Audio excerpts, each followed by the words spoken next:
Hi hello నమస్తే welcome to Divyadarshini channel. నేను మీ లక్ష్మి. మాజీ ముఖ్యమంత్రి వైఎస్ఆర్ కాంగ్రెస్ పార్టీ అధ్యక్షుడు వైఎస్ జగన్మోహన్ రెడ్డి మత్స్యకారుడు చిన్న ఆరోగ్య పరిస్థితిపై ఫోన్లో ఆరా తీశారు.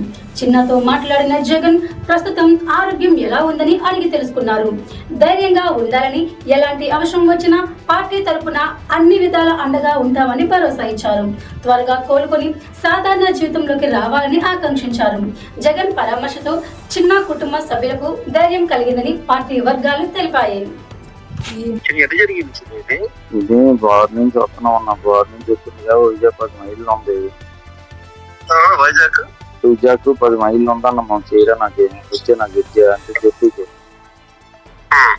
వచ్చిన 10 మైళ్ళ నుంచే బోల్తా కొట్టేసింది బోటు.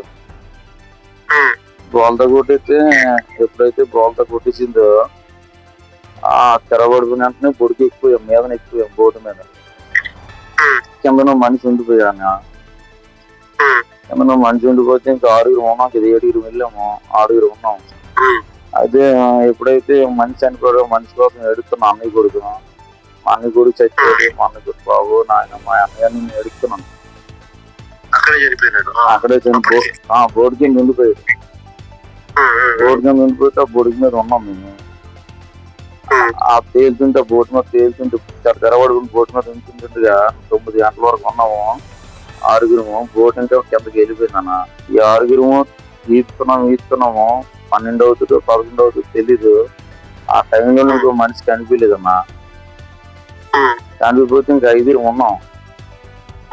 5 ఉంటే ఆ మనిషి మరి కనిపిపోతే మనం ఏం చేస్తుంటాం, మళ్ళీ 5 ఒక్కడే ఉంటాము తెల్లవారిన దాకా అని చెప్పేసి ఉన్నామన్నా. ఉంటే సరే 4 అవుతుందన్న.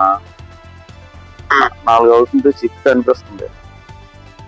అయితే షిప్ కాడికి ఎలాగైనా వెళ్ళాలని చెప్పేసి వెళ్దామని అంటే మా అన్నయ్య అన్నాడు, నేను రాలేనురా చచ్చిపోతాను, నేను తెప్పలు గిప్పలు ఏమి వస్తే జాలాలు తెప్పపోతాను, నేనైతే రానంటా చచ్చిపోతాను అన్నాడు. చచ్చిపోతాను అంటే ఇంకా 4 ఉన్నాము. అయితే ఈ మాట్లాడుతున్నావు ఏటనయా, నువ్వు చెప్పినోడు పెద్దోడు అంటే లేదరా నేను చచ్చిపోతాను, నా కాళ్ళు తిరగబడిపోయి నన్ను ఎదలపోతాను రా అన్నాడు. సర్లే మేము చిప్ కాడికి వెళ్తాము. చిప్కి మాకు 30 కిలోమీటర్లు ఉంటుంది అన్న. ఇక్కడ ఒడిశా అంటే